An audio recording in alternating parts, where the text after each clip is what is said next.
being good with money is overrated.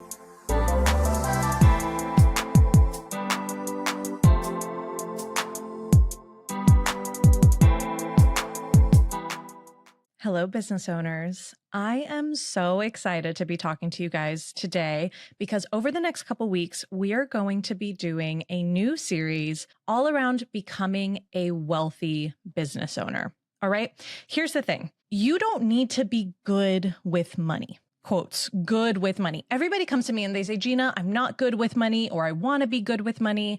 And the reality is being good with money is overrated. Being good with money is all about following a set of rules that somebody else determined that we haven't even actually sat down and analyzed to decide if they are right for you, your life, and your business. So first of all, who even decides what is good and what is bad with money? Oftentimes when I'm speaking to people, good and bad with money is actually anchored in personal finance. So what does that mean, right? How we manage our personal finances determine what is good and bad with money. Now, who decides what is good and bad in personal finance? Oftentimes it is society, it is personal finance influencers or gurus or authors, and your parents. Those tend to be the top three, right?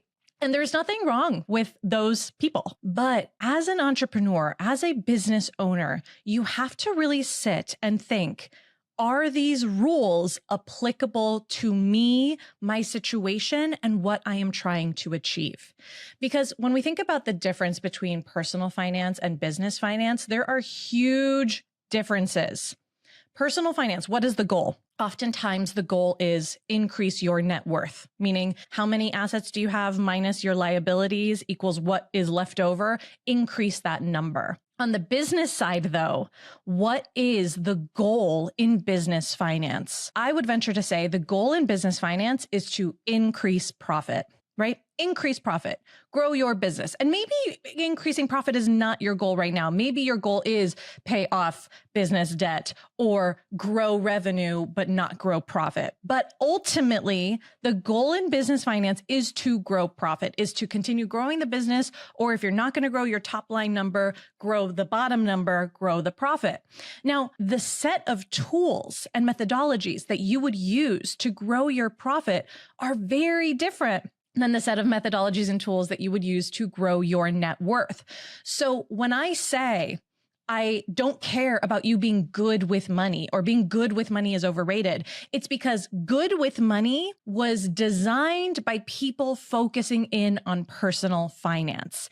And until we examine the rules, what is good and what is bad, and if we actually agree with them, we cannot move forward in our goals as business owners. The final note I'll put here too is that personal finance as a business owner is also different because our personal finance success is tied to our business finance success in most cases. Most business owners, the business is the sole income source for the family, or at least for that person. With the exception of people who are independently wealthy or maybe have a business and a full-time job.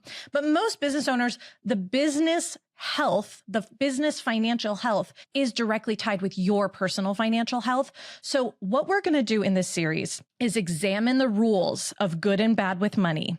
And instead, I want to teach you how to think like a wealthy business owner, because good and bad with money is irrelevant if you are not becoming a wealthy business owner. All right.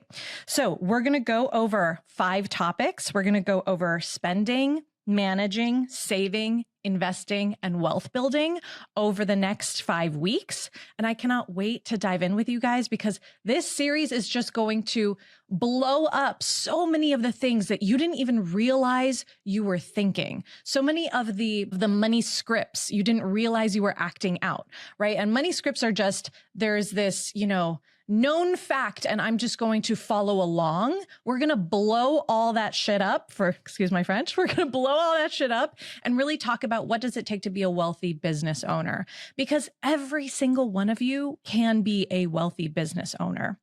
I think about, my grandfather. My grandfather was a tailor after he was forced to drop out of medical school because his father was murdered. listen to the episode with my mom if you want to hear a little bit more about that, but a very dramatic family history. So he became a tailor. He took over his father's tailor shop.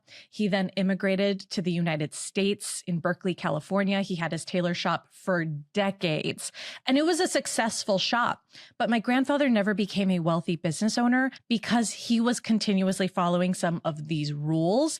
And it feels like, looking back in history, what a shame, because he had such an opportunity and he had the potential, but it never came to fruition. And I don't want that for any one of you. I want all of you guys to walk away from your businesses wealthy business owners if you want. All right. So stay tuned. We're going to be dropping the first one at the same time here today, but then the next will come over the next couple weeks. And I can't wait to blow your mind. All right. Take it easy.